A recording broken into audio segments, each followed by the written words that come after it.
we're all with you here, and we're so glad to have you with us for another exciting edition of TC Live. How about that match? It's a little bit later than we expected to get on because it looked like Diego Schwartzman was going to cruise through Chanda in straight sets, but Felix Auger-Aliassime, who was a finalist in Cologne last week, made it a little bit tougher than expected. Well, he's a dangerous young player, and you can never count him out. Auger-Aliassime, he's got weapons, and he was able to use that at the end, but just not as consistent enough. And Nico, you kind of pointed this out during the match, but what a credit to Diego Schwartzman for holding his nerve after not closing that out in the second set and getting it done in the third. It was a fantastic day of tennis, woman and the man, but this last match, two of the guys that I enjoy watching the most, and Felix Auger-Aliassime, what can you say about these guys? 6 finals, no titles yet, but that's coming. And Diego Schwartzman, the newly minted top 10, showing how you can be 5'7" and still achieve your dreams. Nobody was counting on this guy to get in the top 100, let alone the top 10. What a display from both guys. Fantastic tennis. So Schwartzman is through, and let's see who he's going to face in that Cologne final earlier today. This was a rematch from Roland Garros and Chanda.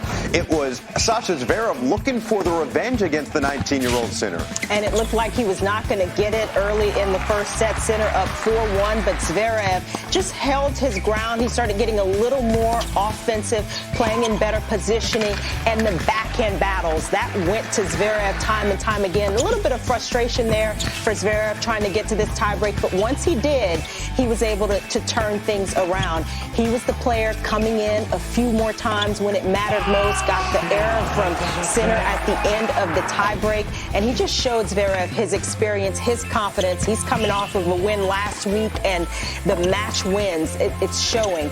And here, Sinner trying to do a little bit more, but Zverev still just impressive how solid he was from the ground. We talk about his serve. That came through big when he needed it most. And he minimized the errors. He minimized the double faults by getting a lot of first serves in, and that was huge in the clutch.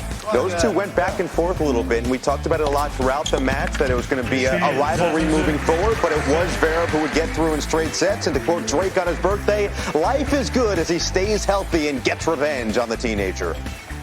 I did an MRI this morning.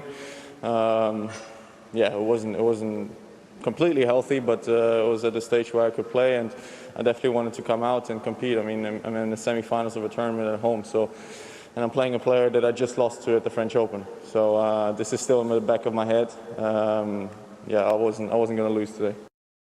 Look, we were wondering if that was going to be the case for Sasha Zverev, and he does confirm that he wanted that extra little effort because of the fact that he felt like he was the better player against Jannik Sinner and just wasn't feeling 100%. So here's our matchup. Zverev against Schwartzman. It came very close, Nico, to being Zverev versus Auger-Aliassime for the second consecutive week in Cologne, but instead, Schwartzman, who is very, very close to clinching one of those final spots in London with another opportunity to gain a little bit extra ground. Well, every time he goes on the court, Diego Schwartzman is going to give you 100% effort, just like Zverev did. It's really impressive what Sasha is doing this week, trying to win back-to-back at home at 250s. But Diego Schwartzman, after the French Open, went to Nadal's academy to train indoors, one of the things that Rafa does for other players. And Diego is feeling good with his team. He did not play the first week here in Cologne, but he's certainly doing well here this week. And as you mentioned, trying to get that last couple of spots there for the London final, he's looking good.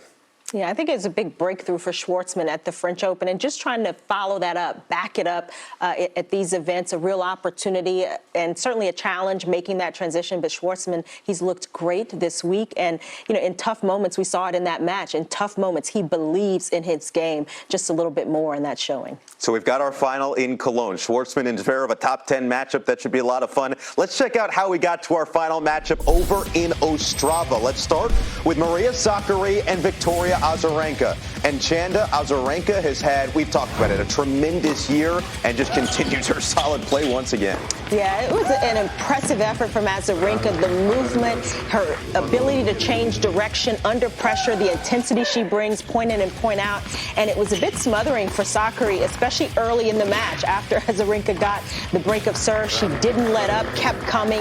That's an improved area of her game, her play at the net. She's been playing more doubles as well and just enjoying her tennis. And it showed. Sakkari, an athletic player, tried to make a few moves, but just didn't really have any answers today. Too many unforced errors in the teeth, and kind of played into the comfort zone of Victoria Azarenka. And when she is comfortable Azarenka and playing this kind of confident tennis, she's tough to beat. So Azarenka gets through straight sets 1 and 3. That's 1 hour and 37 minutes. 3 aces, no double faults, and that gets us to Aryna Sabalenka, Jen Brady. So Sabalenka yesterday, if you remember, Nico, won 12 straight games to beat Sara Sorribes Tormo and just continued her momentum today. That was one of the most bizarre tennis matches I have ever seen. But Sabalenka also lost the first set against Coco Gauff 6-1 and came back to win at 7-5, 7-6. So she was used to it. Great level. We know how aggressive she is. But another aggressive player in Jen Brady,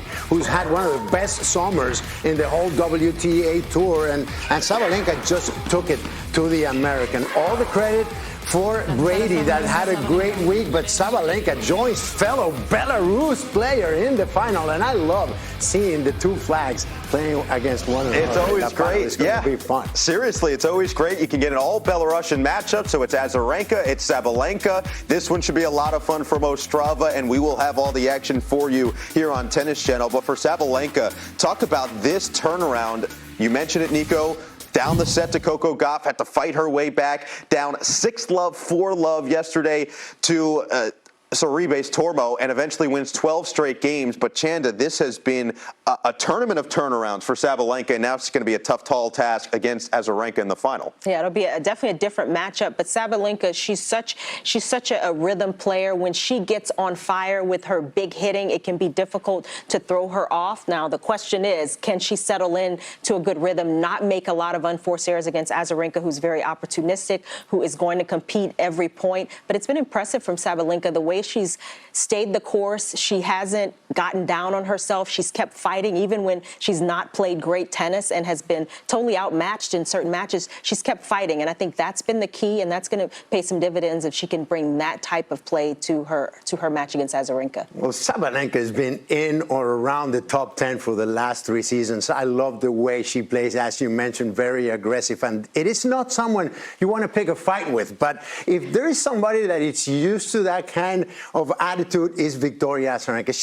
She fears no human being, and she faced Serena Williams back in the day when she was #1 in the world. So this is going to be a real clash. I'm sure there is mutual respect there, but it's great to see the joy of playing in Vika Azarenka's game nowadays, and it's beautiful that they can get to play a finals. So we've seen 2 final matches that have been set. Let's look forward to tomorrow's order of playing featured matches right here on Tennis Channel, and we'll get a word and a thought from both of our analysts later in the show on what we see and what we like. But here it is, Ostrava, Antwerp, and Cologne. We've been waiting all week to get to this moment. Starts at 9:30 a.m. Eastern Time. Cologne should be tipping off right around 2:30 p.m. Eastern Time, and we're so glad to be bringing you first ball to last coverage here on Tennis Channel. But plenty more to get through in the show.